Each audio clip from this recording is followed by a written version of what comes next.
Masechet Sanhedrin Daf He. Notre Gemara, elle parle des Raché Galouyot qui étaient à Babel, et elle dit que qu'ils étaient des descendants de Shevet Yehuda, et que leur force venait de la bracha que Yaakov Avinu a donnée à son fils Yehuda, dans Parashat Vayechi. C'est écrit Lo Yasur Shevet Me Yehuda, que les descendants de Yehuda seront tout le temps des rois. Et on va essayer de voir qu'est-ce que c'est exactement ces Raché Galouyot, quelle était leur force, et qu'est-ce qui se passe avec cette bracha après qu'on dirait qu'elle s'est arrêtée. Alors que dans le pasuk, on dirait que c'est écrit clairement, Lo Yasur Shevet Yehuda, que le royaume de Shevet Yehuda va rester tout le temps jusqu'à ce que le Mashiach arrive. Ad Kiyavo Shilo. Donc ça c'est écrit à la fin du pasuk. Le Rambam, dans Chot Sanhedrin Perek Dalet, il dit comme ça, Raché Galuyot Shebe Bavel, Bimkom Melech Hem Omdim. Le Rosh Yeshiva de Bavel, le Resh Galuta de Bavel, il est considéré comme un roi. Ils ont la force, ils ont la permission dans la halakha de mettre de l'ordre dans le clan d'Israël et de punir dans le cas de besoin et dans tous les endroits. Et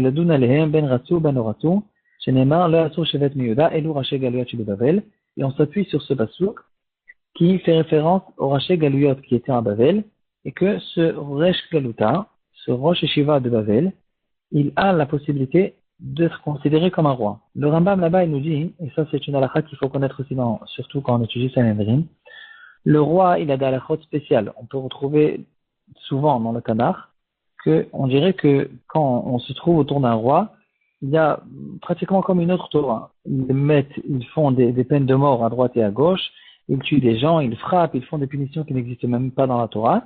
Et c'est ça la force, au fait, que la Torah, elle a donné au roi.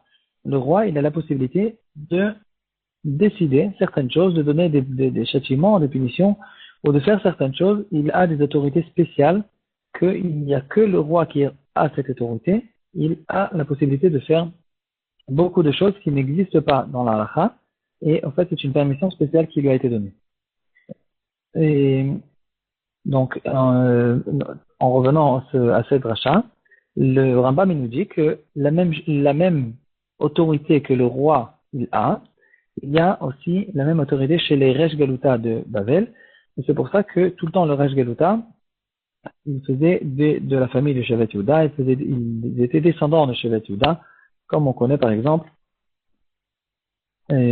beaucoup de Resh Galuta en fait, des noms qu'on retrouve dans la Gemara, qui étaient tous des descendants de Shevet Yehuda.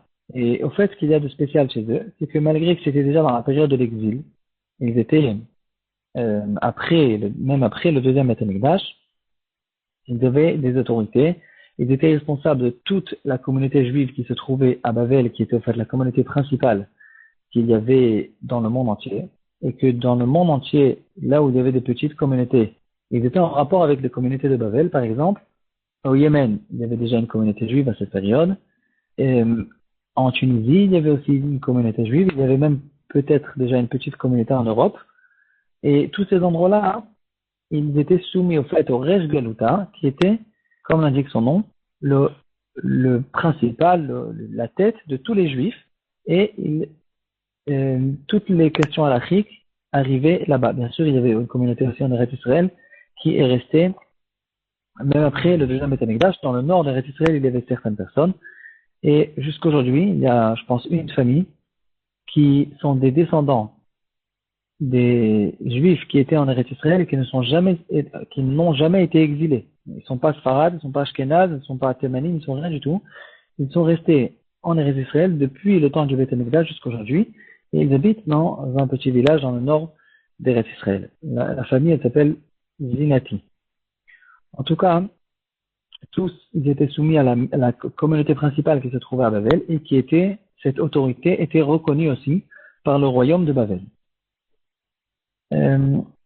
Donc, ils faisaient partie du Shevet Yehuda et ils puisaient leur force de cette névoa que Yaakov Avinu nous a donnée. Le problème, la question qui se pose sur cette névoa, et c'était une question que on sait que au courant des générations, il y a eu beaucoup de concours, de discussions entre les chrétiens et les rabbinim, les juifs, pour toutes sortes de discussions, de débats, et en fait que chacun il essayait de prouver sa religion. Une des questions qui revenait à chaque fois, c'était ce pasouk. Que dans ce pasouk, il y a une voix, Yaakov Avinu, il dit Lo Yassou Shevet Yehuda, et la question est où est ce royaume de Shevet Yehuda? Le Ramban, il relève cette question et il dit que cette question, la réponse à cette question, c'est que la Torah elle-même, elle donne une possibilité que si les Bnei Israël font des avérotes et qu'ils soient exilés, alors ils vont être exilés non seulement eux, mais même leur roi va être exilé. Le pasuk se trouve dans Dvarim Kafret, Yolech Hashem otcha vet malkecha asher takim alecha, el goy asher lo yadata ata vavotecha, Hashem, il va t'envoyer, te renvoyer, toi et ton roi, en exil. Et donc, ici, nous dit le Ramban, ici se trouve, dans ce pasuk se trouve la réponse. La Torah, elle dit que c'est vrai que le royaume appartient en Shevet Yehuda, mais dans un cas où il y a un exil, ici, tout le royaume, il a été annulé. Alors, qu'est-ce que ça veut dire le Asur Shevet Yehuda? Ça veut dire que quand il y a un royaume dans le clan d'Israël, quand il y a un roi, le roi, il doit faire partie du Shevet Yehuda. Et donc, c'est pas en fait une promesse qui a été, dans tous les cas, que le royaume de Shevet Yehuda ne va jamais s'arrêter. Ça veut juste dire que quand on a le mérite d'avoir un royaume, le roi doit faire partie du Shevet Yehuda. Continue le Ramban. Le Ramban se trouve sur la Torah dans Bereshit Memtet Yud. Le Ramban, il continue et il ramène quelque chose qui est en rapport direct avec Hanouka. Il nous dit que ceux qui ont pris un royaume sur le clan d'Israël, qui ont pris des autorités publiques et qui ne faisaient pas partie du Shevet Yehuda, ils ont été punis gravement.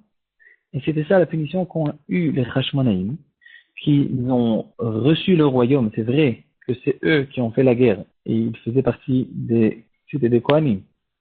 C'est vrai que c'est eux qui ont fait la guerre et qui ont vaincu les Grecs.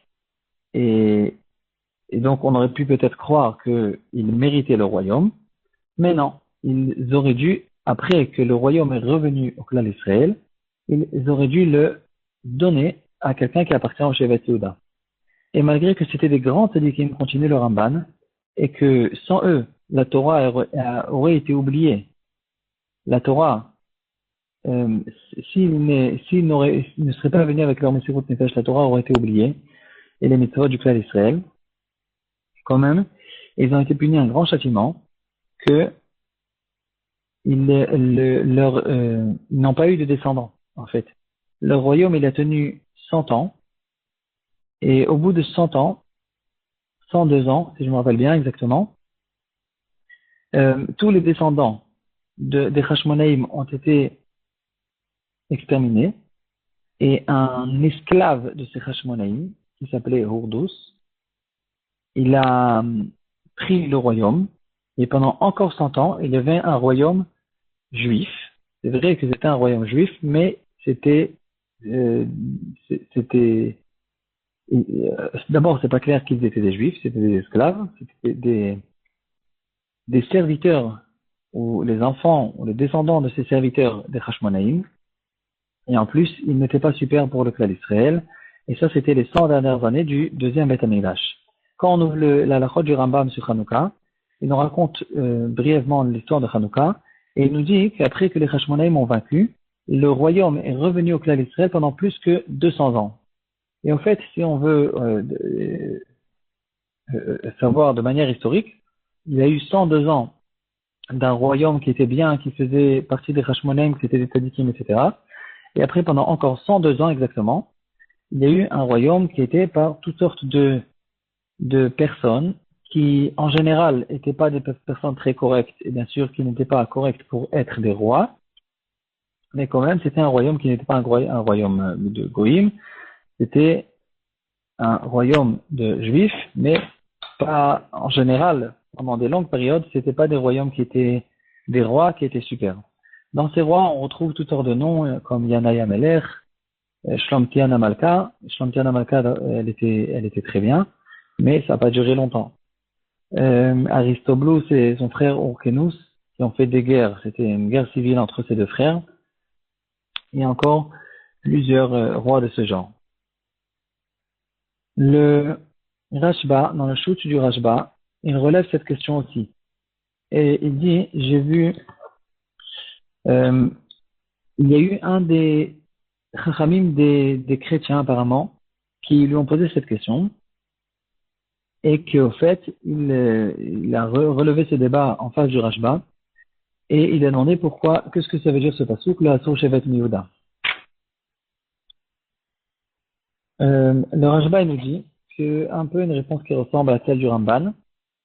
Il nous dit que pendant les périodes où le roi ne faisait pas partie du Shevet Yehuda, c'était que des périodes temporaires, et c'était pas des royaumes qui étaient des royaumes pour toujours, c'était que quelque chose de temporaire et pas de fixe. Et la fin du pasuk nous dit que quand le Mashiach va revenir, alors le Mashiach fera partie du Shevet Yehuda et le royaume va revenir au Shevet Yehuda. En revenant au Resh Galuta, le Resh Galuta, il avait une autorité, comme on a dit, il avait une autorité même du royaume de Babel, et il avait des autorités infinies. Il avait la possibilité de juger, il était vraiment comme le roi des Juifs en dessous du royaume de Babel. Et il y a eu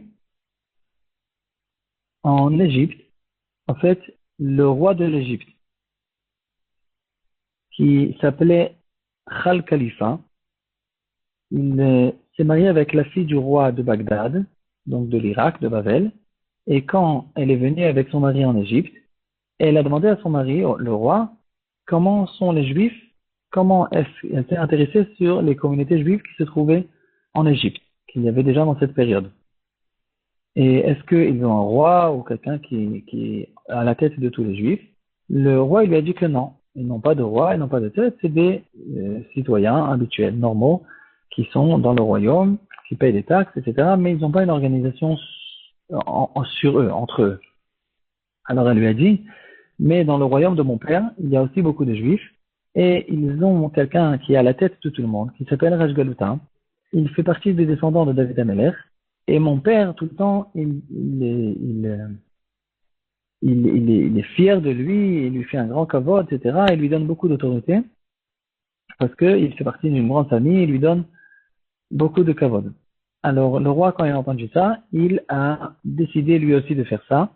Il a demandé qu'on amène de Babel quelqu'un qui est descendant de David Amelech, et ils ont ramené là-bas, de là-bas quelqu'un, et il a commencé au fait les Negidim qui se trouvaient en Égypte. Et en Égypte, au fait, on retrouve aussi quelque chose comme ça, des descendants de ce premier Nagid qui a été nommé sur tous les Juifs de la communauté d'Égypte.